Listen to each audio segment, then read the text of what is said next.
தட்டிட்டேன்.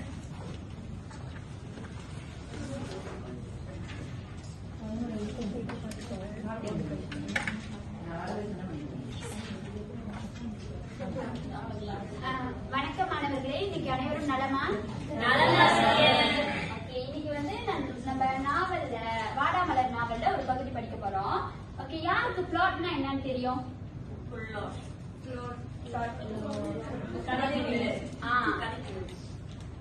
கதை பின்னல்ல இன்னைக்கு ஒரு பகுதியை தான் நம்ம படிக்க போறோம். நான் ஒரு படத்தை போடுறேன். இந்த படத்தை பார்த்து உங்களுக்கு என்னன்னு கெஸ் பண்ண முடியுதான்னு பாருங்க. அப்ப இன்னைக்கு நம்ம எதை பத்தி படிக்க போறோம்? இன்னைக்கு நம்ம வாடாமலர் நாவலின் தொடக்கத்தை பத்தி படிக்க போறோம். ஓகே, நாவலின் தொடக்கம் என்றால் என்ன? யாருக்கு தெரியும்? எப்படி அந்த ஸ்டோரி ஸ்டார்ட் ஆகுது? ஓகே, சரி. பானுஷா, நீங்க எதையும் படிங்க.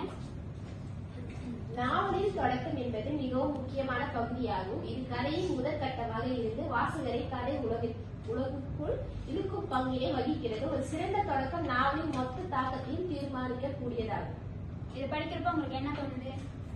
அதாவது ஒரு கதைக்கு தொடக்கமா இருக்கிறது தான் எப்படி ஆரம்பிக்குது அப்படின்றது.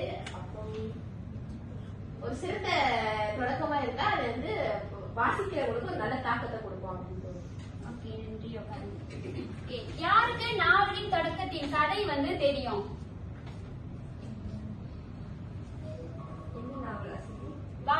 வாடாமலர் நாவலின் தொடக்கம் பத்தி உங்களுக்கு தெரியும்? சொல்லுங்க அனுஷா. வாடாமலர் நீங்க சொல்லி கொடுத்த நீங்க சொல்லி படிச்ச வரைக்குமே வந்து எப்படி நாவல் ஸ்டார்ட் படிச்சுன்னா வந்து குழந்தை வேணும் அவங்க 2 பேரும் நண்பர்கள். அவங்க வந்து ஸ்கூலுக்கு போட்டு சேர்ந்து விளையாடுறதெல்லாம் பண்ணாங்க. அதுக்கப்புறம் வந்து ஒரு நாள் வந்து குழந்தைகள் வந்து மயங்கி இது தானத்தில் வந்து மயங்கி விழுந்துருவாரு. அது வரைக்கும் தான் தொடக்கம் தெரியும். எனக்கு தெரிஞ்சது. ஓகே, சரி. ஆனா நான் இத வந்து இன்னும் விரிவா சொல்றேன். தொடக்கத்துல என்னென்ன நடந்தது அப்படின்னு சொல்லிட்டு, முதல்ல வந்து குழந்தைகள் வந்து அவர் நினைச்சு பாக்குறாரு அவர் சிறு வயது வந்து எப்படி இருந்தது அப்படின்னு சொல்லிட்டு. சிறு வயதில் வந்து குழந்தைகளும் தானப்படும் வந்து நெருங்கிய நண்பர்கள். அவங்க 2 பேரும் வந்து நிறைய விளையாட்டுகள் விளையாண்டு இருக்காங்க. என்னென்ன விளையாட்டுன்னு பாத்தீங்கன்னா, வந்து கதை கூறுவது. குழந்தைகளுக்கு கதை கூறுவதுன்னா ரொம்ப பிடிக்கும். அவர் வந்து எப்ப பார்த்தாலும் தானப்பெண் கிட்ட நிறைய கதை சொல்றது அந்த மாதிரி வந்து பண்ணிக்கிட்டே இருப்பாரு. அப்புறம் அவங்க காற்றாடி செய்து பறக்க விடுதல், அப்புறம் பம்பரம் விடுதல், சடுகுடு விளையாட்டு. புல்லடித்தல்னா என்னன்னு தெரியுமா யாருக்காவது? கிரிக்கெட் அந்த விளையாட்டு. அப்புறம் கோழி விளையாடுதல், அப்புறம் கறிக்கட்டையை கொண்டு மீசை வரைதல். இந்த மாதிரி விளையாட்டுலாம் அவங்க சிறு வயதுல ஒரு 2 பேரும் சேர்ந்து விளையாடுறாங்க. ஒரு விளையாட்டுல குழந்தைகள் சேர்ந்து விளையாடுறாங்கன்னா இன்னொரு விளையாட்டுல வந்து தானப்பெண் நல்லா விளையாடுவாரு. ஓகே, ஒரு டைம்ல வந்து தானப்பெண்ணோட அம்மா வந்து இறந்துடுறாங்க. அந்த இத கேள்விப்பட்டு குழந்தை வேலுக்கும் வந்து ஒரு எண்ணம் வருது. என்னன்னா, தன்னுடைய அம்மாவும் இறந்துருவாங்களோ, அவரை மாதிரி நம்மளும் கஷ்டப்படுவோமோ அவங்க இல்லாம அப்படின்னு சொல்லிட்டு அவருக்கு ஒரு எண்ணம் வருது. அப்புறம் அவங்களோட இந்த விளையாண்டுகிட்டு இருந்த இந்த விளையாட்டுலாம் வந்து கொஞ்சம் கொஞ்சமா குறைய ஆரம்பிச்சிருச்சு. அவங்க அம்மா இறந்த செய்தியை கேட்ட பிறகு அதுக்கப்புறம் வந்து அவங்க விளையாட்டு எல்லாமே குறைஞ்சு அவங்க விளையாடாம இருந்துட்டாங்க. அப்புறம் ஒரு காலகட்டத்துல ஒரு பள்ளி விடுமுறை வருது. குழந்தைவேல் வந்து அவரோட பாட்டி வீட்டுக்கு போறாரு. அந்த சமயத்துல வந்து குழந்தைவேல் பாட்டி வீட்டுக்கு போயிட்டு திரும்பிடுறாரு. திரும்பி வர்றப்ப தானப்பெண்ணை பார்க்க அவரோட வீட்டுக்கு போறாரு.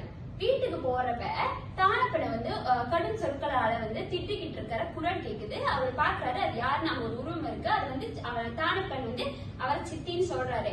ஆனா அது யாருன்னே அவருக்கு தெரியல. தென் அவர் ரொம்ப நேரமா நின்று பார்த்து அவங்க கத்தறத பொறுக்க முடியாம அவர் வீட்டுக்கு திரும்பி போயிடுறாரு.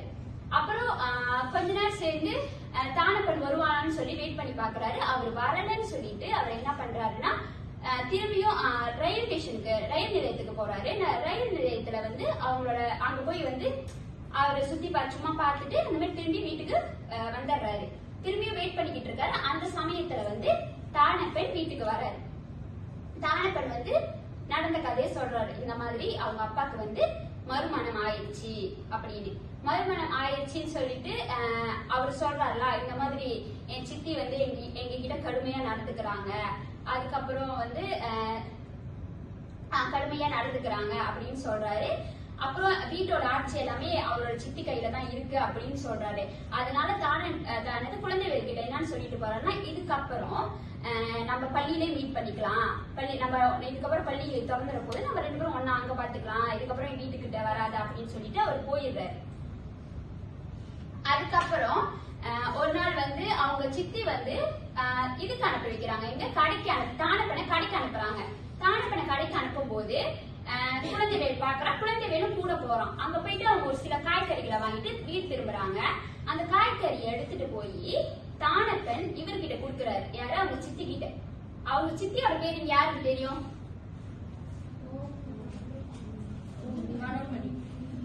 மனோன்மணி. சரி, அவங்க பேரு மோகனா. மனோன்மணி வந்து அவர் வந்து தானப்பன் சித்தியோட மகள் பெயர்.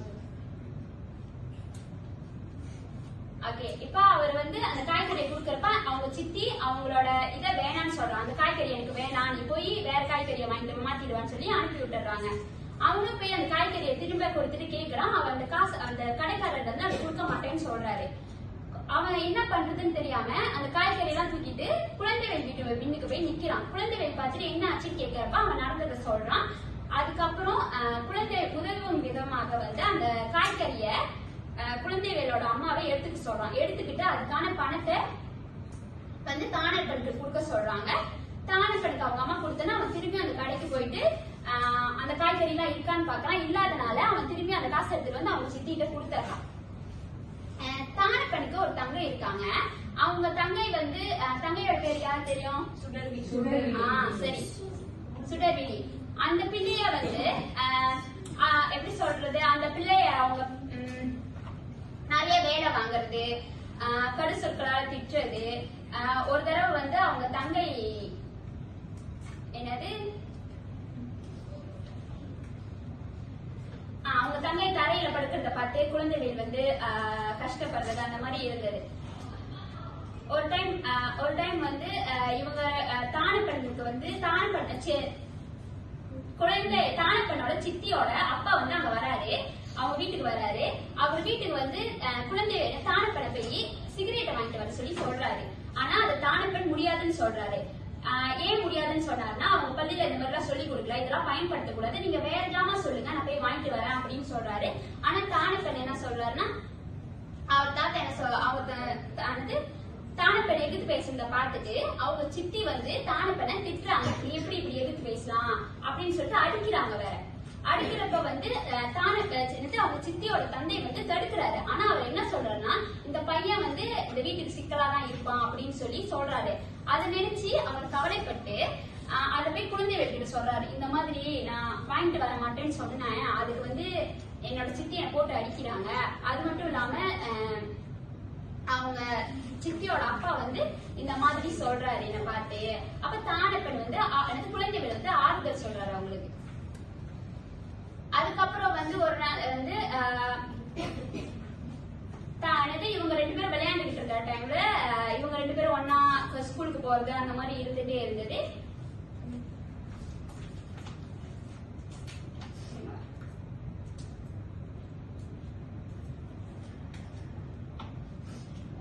சுடர்விழி வந்து ஒரு டைம்ல வந்து பள்ளியில இருந்து நிறுத்தப்படுறான். ஏன்னு கேட்டீங்கன்னா, சித்தியோட பிள்ளைங்களை பாத்துக்கிறதுக்காக பள்ளியில இருந்து நிறுத்தப்படுறான். அவதான் வந்து அவங்க சித்தியோட பிள்ளைங்களை எல்லாம் பார்த்திருக்கா. அதுவுமே தானப்பனுக்கு பிடிக்கல. அத வந்து அவன் வந்து இவங்ககிட்ட சொல்றது. ஒரு டைம் அவங்க சித்தி 2வது பிள்ளைய பெத்துக்க வந்து அவங்களோட இவங்க வீட்டுக்கு போறாங்க, அவங்க அம்மா வீட்டுக்கு போறாங்க. அந்த டைம்ல வந்து இவங்களுக்கு எல்லாம் சாப்பாடு இல்ல. அந்த டைம்ல இவரோட அம்மா தான், யாரு குழந்தைவேலோட அம்மா தான் வந்து அவங்களுக்கு வேண்டிய சாப்பாடு அந்த மாதிரி கொடுத்து அவங்கள பாத்துக்கிறாங்க. அவங்க சித்தி அவங்க திரும்ப வீட்டுக்கு வந்த பிறகு ஒரு டைம்ல வந்து குழந்தைவேலோட அப்பா, குழந்தைவேலோட அம்மா, குழந்தைவேல் 3 பேரும் வந்து அவங்க குடும்பத்தோட அந்த 2 பிள்ளைங்களோட சூழ்நிலையை பார்த்து ரொம்ப வருத்தப்படுவாங்க. இவங்களுக்கு ஏதாவது செய்யணும் அப்படின்னு சொல்லிட்டு எப்பெல்லாம் இவங்க வீட்டுக்கு வராங்களோ அவங்களுக்கு வேண்டிய சாப்பாடோ அதெல்லாம் வந்து செஞ்சு தராங்க. ஒரு டைம்ல குழந்தைவேலோட பேசிடலாமோ, யாருக்கிட்டன்னு பாத்தீங்கன்னா தானப்பனோட அப்பா கிட்ட பேசிடலாம் அப்படின்னு சொல்லி நினைப்பாரு. பட் அதனால இன்னும் ஏதாவது பிரச்சனை வருமோன்னு சொல்லிட்டு அவர் வந்து அதை பண்ணாமலே இருக்காரு. இப்படியே நாட்கள் ஓடுது. குழந்தைவேலுக்கு அந்த நடக்கிற கொடுமை வந்து அதிகமாகிட்டே போகுது. ஒரு டைம்ல வந்து குழந்தைவேல் பாலை வந்து கீழே கொட்டிட்டான்னு சொல்லிட்டு அவனை போட்டு அடிச்சிருக்காங்க. அடிச்சதும் இல்லாம அதே மாதிரி அவனை ரூம்ல போட்டு அடைச்சு வச்சிருந்தாங்க. சாப்பாடு தண்ணி எதுவுமே கொடுக்காம அவனை ரூம்ல போட்டு அடைச்சு வச்சிருந்தாங்க. தங்கை வந்து வீட்டுல வேலை செய்யறேன்னு சொல்லிட்டு அவங்க வெளியே நிப்பாட்டி வச்சுட்டு அந்த டைம்ல வந்து குழந்தைவேல் அம்மா வந்து கூப்பிடுறாங்க. இந்த மாதிரி வாங்க அப்படின்னு சொல்லி கூப்பிடுறப்ப குழந்தைவேலோட தங்கச்சி வந்து சுடர்வெளி வந்து பயப்படுறாங்க. இந்த மாதிரி என்னால வர முடியாது, எங்க சித்திக்கு மல்லிகைப்பூ வாசனை பிடிக்காது அப்படின்னு சொல்லிட்டு. அப்புறம் இதே மாதிரி நாட்கள் போக போக ஒரு டைம்க்கு மேல வந்து குழந்தைவேல் வந்து பள்ளிக்கு போறப்ப இதுக்கப்புறம் என்னால இந்த வீட்டுல இருக்க முடியாது, இவங்க பண்ற கொடுமை அப்படின்னு சொல்லிட்டே வர்றாரு. அந்த சமயத்துல வந்து அவர் மயங்கி விழுந்துடுறாரு. இவ்வளவுதான் தொடக்க கதை. ஓகே, இப்ப இதுக்கப்புறம் நம்ம வந்து விளையாட்டுக்கு போலாம். ஒவ்வொரு குழுல இருந்து ஒரு ஆள் ஏந்தி வாங்க. ஏந்தி வந்து இங்க உள்ள வந்து பந்து இருக்கு, எடுத்துட்டு போங்க. ஒவ்வொரு குழுல இருந்து ஒரு ஆள். இந்த நம்பர்ல உள்ள பந்து கேட்க அங்க வந்து ஒரு கிஃப்ட் பாக்ஸ் இருக்கு, பந்து பெட்டி இருக்கு. அதை நீங்க எடுத்துட்டு போய் உங்களுக்கு கொடுக்கப்பட்ட இதை வந்து நீங்க ஒட்ட ஆரம்பிக்கலாம்.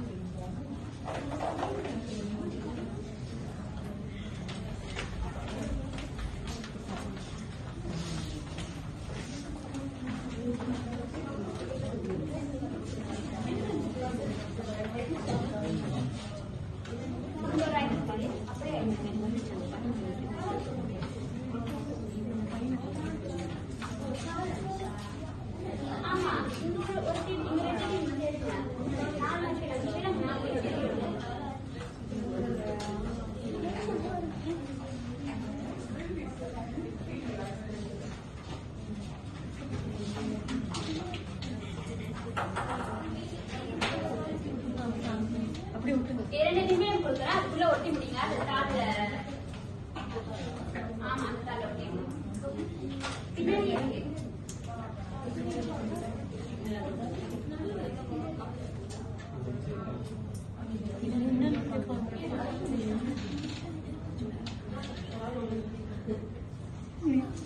சுறுசுறுப்பாக எல்லாம் ஒட்டுங்க.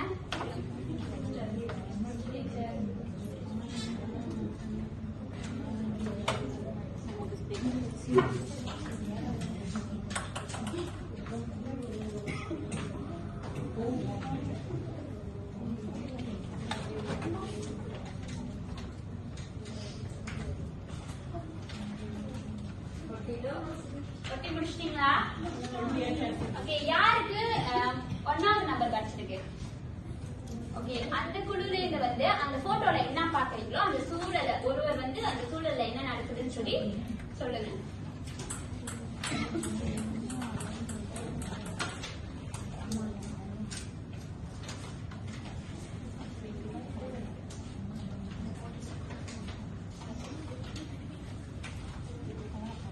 எனக்கு வந்து 1ஆம் நம்பர் கிடைச்சது. இதுல என்னன்னு பாத்தீங்கன்னா, இந்த படத்துல வந்து குழந்தைவேலும் தானப்பனும் வந்து சிறு வயதுல இருக்கும் போது விளையாண்டது வந்து இந்த படத்துல பாக்கலாம். சரி, ஓகே. 2வது நம்பர் யாருக்கு கிடைச்சது?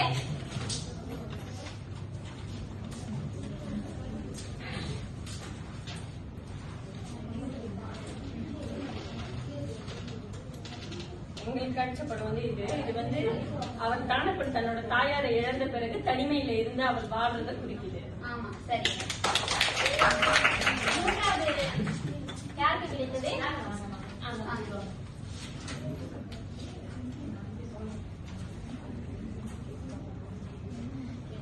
எங்களுக்கு கிடைச்ச படம் வந்து நான் தானப்பன் அவங்க சித்தி வந்து சித்தி கொடுமையால அவதிப்பட்டு அந்த. ஓகே,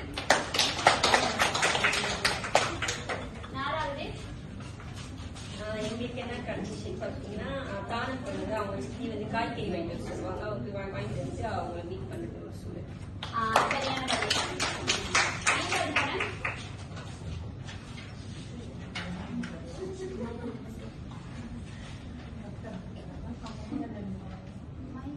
இங்க 2 பேர் யாரு இருக்கா? தானப்பன்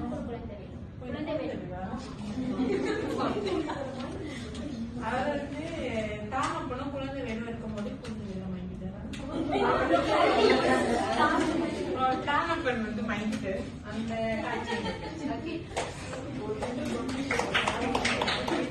இங்க வந்து எல்லாத்துக்கும் நான் 1 நிமிடம் தரேன். எல்லாருமே தாளை எடுத்து இன்னைக்கு என்ன படிச்சோம்னு சொல்லிட்டு பாயிண்ட் ஃபார்ம்ல நீங்க தாளை எடுத்துங்க. நான் ஒரு சிலரை செலக்ட் பண்ணி நான் வந்து இன்னைக்கு சொல்ல சொல்லுவேன் இன்னைக்கு என்ன படிச்சோம்னு.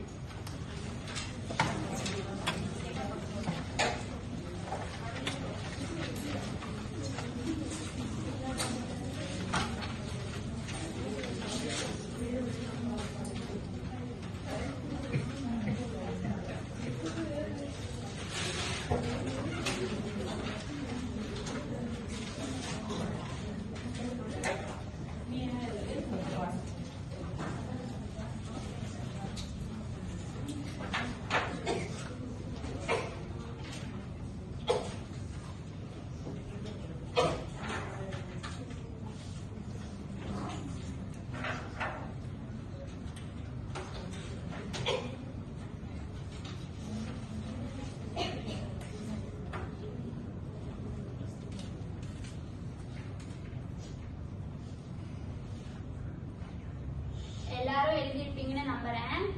இப்ப நான் வந்து ஒருத்தர் கூப்பிடுறேன். அவங்க வந்து இன்னைக்கு என்னத்தை படிச்சோம் ஜஸ்ட் சொன்னா போதும். யாராவது வாலண்டியரா வரீங்களா? ஓகே, ரோஷினி நீங்க வந்து சொல்லுங்க நீங்க என்னத்தை படிச்சோம்.